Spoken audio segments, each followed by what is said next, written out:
네, 여러분 안녕하세요. 반갑습니다. 가장 빠른 소식을 전달해 드리고 있는 주식 사고 팔고 놀자 TV 인사드리겠습니다. 자, 토요일 저녁이고요. 주말에는 시즌을 좀 잊고 편하게 지내고 싶다 하시는 분들도 있을 것이고, 또 어떤 주주님들은 뭐 손실이 너무 커지기 때문에 이번 그 컨퍼런스 콜 관련해 가지고 여러 가지 이야기를 정보를 접보고 난 뒤에 과연 어떻게 해야 옳은 선택을 할 것인가 여러 가지 고민을 하고 계신 분들도 많이 있을 거라고 생각이 됩니다. 어제는 제가 금요일 날 있었던 그 컨퍼런스 콜 관련 영상을 올려드렸는데, 그것 외에도 이제 Q&A 시간이 따로 있었습니다. 애널리스트들이 컨퍼런스 콜을 듣고 난 후에 여러 가지 궁금한 점들, 그리고 그 내용 속에서는 사실 그 주주분들이 똑같이 궁금해하는 그런 여러 가지 질문들이 있었고, 그거에 대한 또 답변이 따로 있었는데, 어제 그 Q&A 시간, 이 애널리스트들의 그 질문과 답변은 어제 영상에서 너무 길었기 때문에 제가 다뤄드리지 못했고, 오늘은 그 나머지 궁금한 부분 Q&A 시간을 제가 그 영상을 지금부터 올려서 자세히 설명을 좀 드리도록 하겠습니다. 매도를 하기 전까지는 그냥 숫자일 뿐이다, 이런 이야기도 있습니다만, 어쨌든 간에 숫자가 마이너스로 찍히는 것 자체가 굉장한 스트레스로 다가옵니다. 하지만 곰곰이 생각을 좀 해보면 실적 자체가 마이너스로 찍혀버리는 것도 아니고, 그리고 뭐 전환사채라든가 뭐 유상증자라든가 이런 악재가 있는 기업도 아닌데도 불구하고, 단지 시장에서 너무 미래에 대한 불확실성, 코로나 종식으로 인한 그 이후에 사업 방향, 뭐 여러 가지 내용들이 이 내용 안에 있으니까 끝까지 영상을 봐주시면 감사하겠습니다. 형식은 애널리스트들이 질문을 하고 그거에 대한 답변을 하는 형식이고요. 자, 3분기 영업이익 하락의 이유 중 하나로 진단시약 제품의 ASP 하락을 말씀해 주셨는데, 지역별로 ASP 하락률이 어느 정도 차이가 나는지 궁금하다, 이 질문에 코비드 제품 기준으로 설명을 하자면 ASP 변동 기준은 국가별로 차이나고 영업 전략상 정확하게 전달해 줄 수는 없지만, 전반적으로 2분기 대비 10% 이하 수준으로 ASP를 하향 조정했다. 지역별로 이야기하자면 국내의 ASP는 상승했으나, 이건 다행이죠, 유럽 지역은 소폭 하락했다. 중남미에는 하락폭이 타 지역 대비 상대적으로 크게 나타났다. 중남미 국가는 좀 열악하고 지금 잘 살지 못하는 나라가 많기 때문에 나라에서 이 비용을 대지 않으면 개개인 국민이 진단을 받기란 상당히 좀 힘듭니다. 네, 어려움이 있기 때문에 국가 지원이 좀 잘 되지 않기 때문에 매출이 많이 하락했던 것으로 생각이 되고요. 그 다음 질문은 3분기 법인세율이 2분기 대비 증가했는데 일시적인 현상인지 궁금하다. 답변은 이렇습니다. 법인세율이 2분기 대비 13포인트 증가했는데, 법인세의 경우 연간으로 1회 정확하게 계산이 되는 성격이 있어서 분기별로 정확한 계산이 어렵고 일종의 충당적 성격이라는 것이 일반적인 견해다. 즉 분기별 법인세는 비용 충당과 관련한 부분, 세전 이익의 세무 조정 사항, 세액 공제까지 다양한 요인들이 내재되어 있다. 1분기 18, 2분기 22, 3분기 35% 법인세율이 분기별 크게 차이 나는 것으로 보이지만 3분기 누계로 보면 25% 정도 되며 2020년 연간 법인세율과 크게 다르지 않다. 그리고 세 번째 질문, 추출시약 매출이 큰 폭으로 증가했는데 추출시약은 코비드와 농코비드 전 제품에 적용이 되는지, 또 고객이 추출시약을 어떤 진단의 용도로 사용하는지 알 수 있을까 하는 질문입니다. 당사의 수출 시약은 코비드와 농코비드 모든 진단시약 제품을 쓸 수 있고요. 그렇기 때문에 고객처에서 어떠한 진단검사를 위해 추출시약을 구매하고 사용하는지에 대해서는 당사가 파악하기 어렵다고 합니다. 자, 그리고 이어서 네 번째 질문인데요. 검사 시간, 요게 참 화두였죠. TAT 단축된 코비드 진단 제품을 출시한다고 앞서 말씀하셨는데, 기존에 어려웠던 부분이 현재는 가능한 이유는 무엇인가? 이 답변을 여러분들 잘 들어보셔야 됩니다. 1시간 내에 진단 결과가 나오는 페이스트 PCR에서 중요한 요소가 효소인데, 당사가 자체 개발 성공해서 해당 제품을 출시할 수 있었다. 해당 효소는 기존 효소와는 다르게 효소 반응 단계에서 기존 효소 타입이 아닌 항체와 결합된 효소를 활용해 효소 반응에 필요한 전처리 시간을 줄임으로써 TAT 감축이 가능하게 된 것이다. 온도가 올라가면 효소가 자동으로 반응하기 시작되기 때문에 효소를 활성화시키기 위한 전처리 과정이 필요 없어졌고 TAT 단축이 가능해졌다. 이 답변인데 과연 추출부터 결과까지가 1시간인지 아니면 요 단지 기계에 넣고 결과가 도출해내는 데까지 1시간인지 전체적인 게 1시간인지 아니면 결과만 나오는 게 1시간인지 이 부분이 참 어떻게 보면 좀 더 디테일한 설명과 답변이 좀 있어야 될 것으로 생각이 되기 때문에 제가 가만히 보니까 이것은 아직까지는 속단하긴 이른 것 같습니다. 그런데 전체적인 시간이 1시간이라면 상당히 긍정적이고 매력적인 부분이라고 생각이 됩니다. 다음 질문은요. TAT 단축을 효소와 연관지어 설명해 줬는데 지금 개발한 효소는 특허 형태로 보호가 될 수 있는 부분인지 아니면 당사가 일종의 노하우로 앞당기는 방식인지 궁금하다. 최근에 PCR 동원 방식도 있고 여러 가지 방식을 써서 TAT를 단축시키려는 게 다른 경쟁사도 많이 하고 있는데 1시간 단축이면 상당히 의미가 있다. 특허 출원을 통해 IP가 될 수 있는 건지 아니면 노하우 측면인지 궁금하다. 이 질문입니다. 해당 제품은 당사의 개발 노하우를 통해 개발된 제품이다. 현재 별도의 특허 출원을 진행하고 있지는 않은 것으로 파악하고 있다. 6번째 질문입니다. 패스트 PCR 제품의 테스트당 가격은 다른 코비드 제품 대비 어떻게 형성이 됩니까? 해당 제품의 핵심 원재료가 달라지면서 원가 상승 가능성도 제기되는데 또한 해당 제품의 현대 코비드 매출에서 차지하는 예상 비중에 대해 설명을 해달라. 이랬습니다. 자, 페이스트 PCR 제품 아직 시장에 출시된 제품이 아니고 가격, 원가와 같은 정보는 민감한 사항이다. 제품 출시 이후에 공유 가능한 정보는 시장과 공유하도록 하겠다. 해당 신제품의 의미를 추가적으로 설명하자면 PCR 과정의 TAT를 1시간으로 단축시켜 결과를 제공함으로써 기존 제품 대비 50% 시간 절감 효과를 보입니다. 정확한 PCR 검사의 단점으로 부각되었던 소요 시간을 단축시켜 수르퍼스를 증가시킬 수 있는 대안을 고객처에 제공함으로써 현재 코비드 진단 시장 내 경쟁 심화 속에서 시장 점유율을 높일 수 있는 방안으로 기대하고 있다라는 답변을 했습니다. 자, 이어서 7번째 질문입니다. 최근 시장에서 경구용 치료제 개발로 인해 더욱더 PCR 진단에 대한 우려가 있는 것 같은데 그 부분에 대해서도 답변을 해달라. 답변은 이렇습니다. 그동안 호흡기 바이러스로 인한 질환에서는 타미플루, 경구용 치료제밖에 없었는데 근본 머크사 등이 경구 치료제를 출시하게 되었다.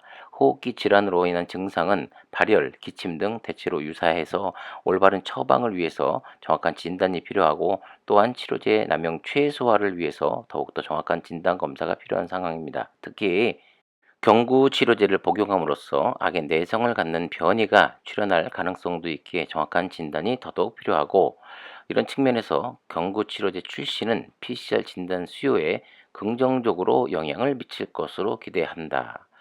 사실 이 머크사의 치료제가 처음 나왔을 때 많은 그 주주분들이 이와 비슷한 생각을 많이 했었습니다. 그리고 언론에서도 그렇게 많이 보도가 나왔었죠.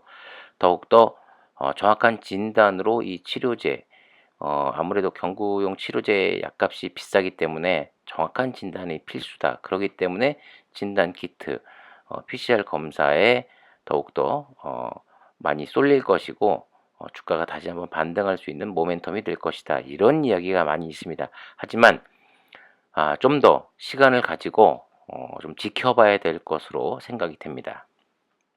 다음 8번째 질문. 최근에 출시된 자동화 기기 에이오스의 매출 현황 및 전망은 어떻게 됩니까? 모바일 스테이션은 이미 판매가 되었다고 하는데 이미 매출에 반영이 되었는지 가격은 얼마나 하는지 설명해 달라. 참 많은 주주분들 저도 마찬가지고 궁금해했는데 답변을 좀 들어보면요. AS 자동화 장비는 현재 필드 테스트를 진행하는 단계로 해당 장비의 판매 및 매출과 관련된 정보는 아직 없다. 신형 장비는 당사의 내년 성장을 위한 전략적 제품이며 지속적으로 영업 전략을 수립 중에 있다. 분기별 실적 발표를 하면서 관련 내용은 자동 업데이트를 해야 될 예정이고, 모바일 스테이션은 기본적으로 안에 들어가는 별도 장치들 포함하는 결합형 상품입니다. 그렇기 때문에 모바일 스테이션에 해당하는 HS 코드가 별도로 부여되지 않고 구성품에 의한 개별 코드가 부여되기 때문에 수출 데이터에서 관련 매출을 선정하기 어려운 부분이 있다.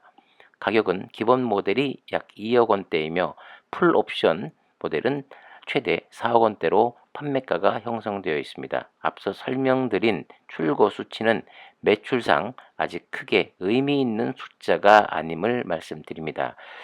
이 모바일 스테이션 관련해서는 한 10대 정도가 지금 제작이 됐고, 2대가 우리나라에 있고 나머지 8대가 뭐 필리핀과 또 뭐 동남아 국가하고 그 중동 쪽 나라에 해서 한 8대 정도가 수출된 걸로 알고 있습니다. 그리고 AOS 자동화로 인해서 10년 후에 100조 매출을 이야기했었죠. 하지만 아직까지 정확한 데이터라든가 이것은 나온 게 없다. 좀 기대를 해보고 이 부분이 얼마만큼 시장에 어필이 되는지 좀 지켜봐야 될 부분이고요. 한 가지 이 AOS가 나올 때 뭐 동네 의원, 병원에 많은 기기들이 전 세계적으로 깔리게 된다면 100조 매출이 가능하다. 이 이야기가 있었는데 좀 더 지켜봐야 될 부분입니다. 9번째 질문. 지금 코로나 불확실성이 너무 큰 상황이지만 4분기나 22년 전망에 대해서 정상적인 부분이라도 공유해 주실 수 있는 부분이 있으면 좋겠다. 특히 보면 블룸버그 추정치를 보더라도 올해 대비해서 내년에는 많이 하락하는 그림으로 나오고 있는데 적어도 4분기나 내년 상반기라도 약간의 정상적인 부분이라도 공유를 부탁드립니다. 답변입니다. 4분기 22년 전망과 관련해서 불확실성이 있다는 부분에 대해서는 여기 참여한 애널리스트 분들도 공감을 하실 텐데, 현재 벌어지고 있는 양상 자체가 기존에 생각했던 거와는 반대 현상이 크게 나타나는 지역이 유럽입니다. 예를 들어 지금 독일, 프랑스, 영국, 오스트리아 등과 같은 경우 확진자가 급증함에 따라 4차 대유행이라는 이야기가 나오고 있기 때문에 한 달 전 바라봤던 시점과 지금의 시점에서의 전망에는 큰 차이가 있습니다.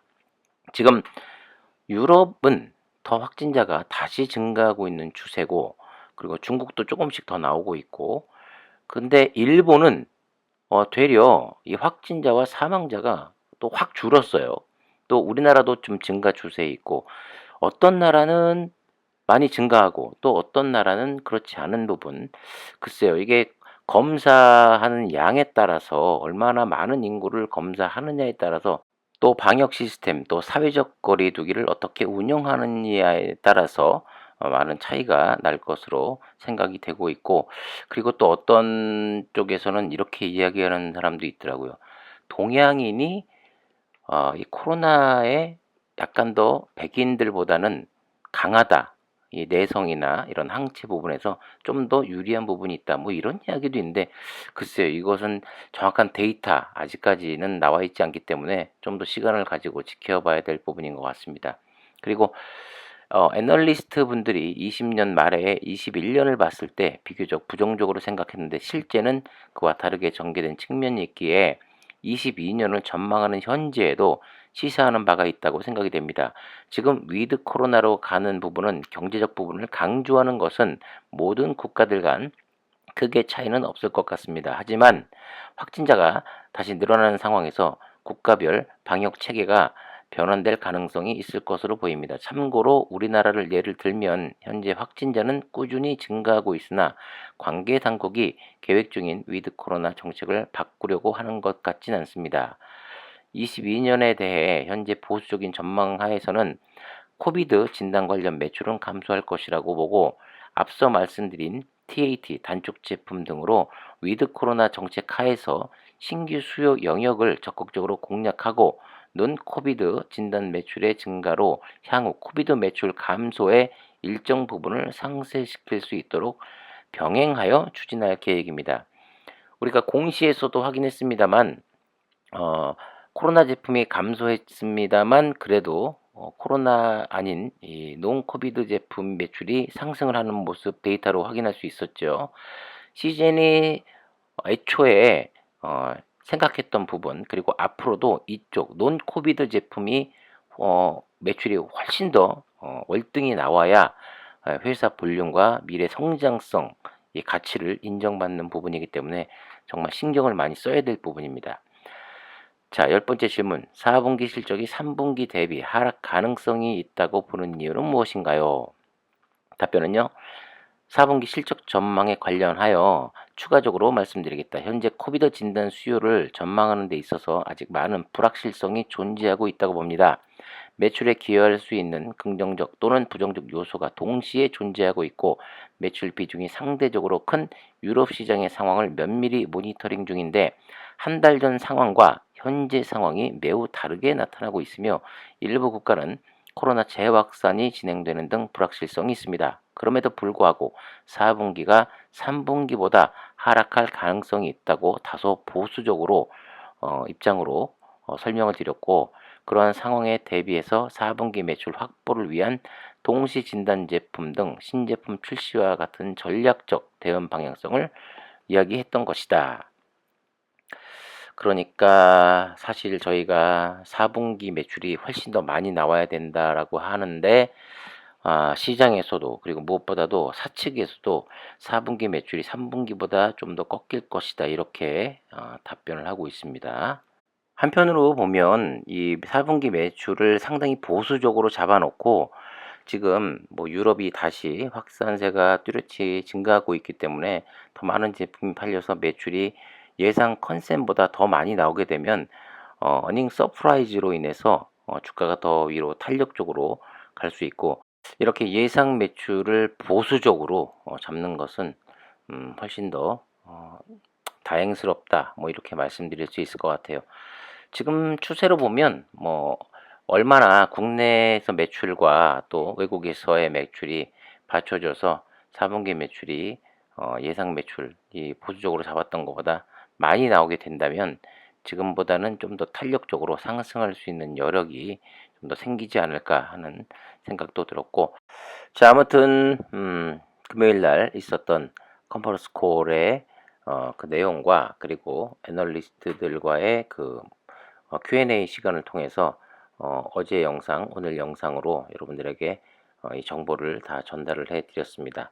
과연 여러분들은 어떤 판단이 서시고 어떤 생각이 드셨는지는 모르겠습니다만은, 분명히 회사 자체는 일적인 부분으로 보면 열심히 하고 있고 노력하고 있는 것은 알겠으나, 좀 더 빨리 시장의 니즈를 읽어서 더 빨리 준비하고, 또 그리고 주주들과의 소통하는 문제, 그리고 뭐 정보를 교환하는 문제, 뭐 여러 가지 마음에 안 드는 부분 아직도 상당히 많이 있습니다. 제발 좀 바뀌었으면 좋겠고, 그로 인해서 시장에서도 다시 관심을 좀 가지고 주가가 좀 상승하는, 그래서 주주들이 마음 편히 오래오래 장기 투자할 수 있는, 그래서 큰 수익을 얻을 수 있는 그런 회사로 좀 만들어 줬으면 하는 그런 바람을 많이 갖게 됩니다. 자, 긴 영상 시청해 주셔서 감사드리고요. 좋았다면 구독과 좋아요, 알림 설정 부탁드리겠고, 내일 일요일입니다. 내일 잘 쉬시고 또 월요일 날 활기차게 힘있게 맞이해 보도록 하죠. 지금까지 주식 사고 팔고 놀자 TV였습니다. 감사합니다.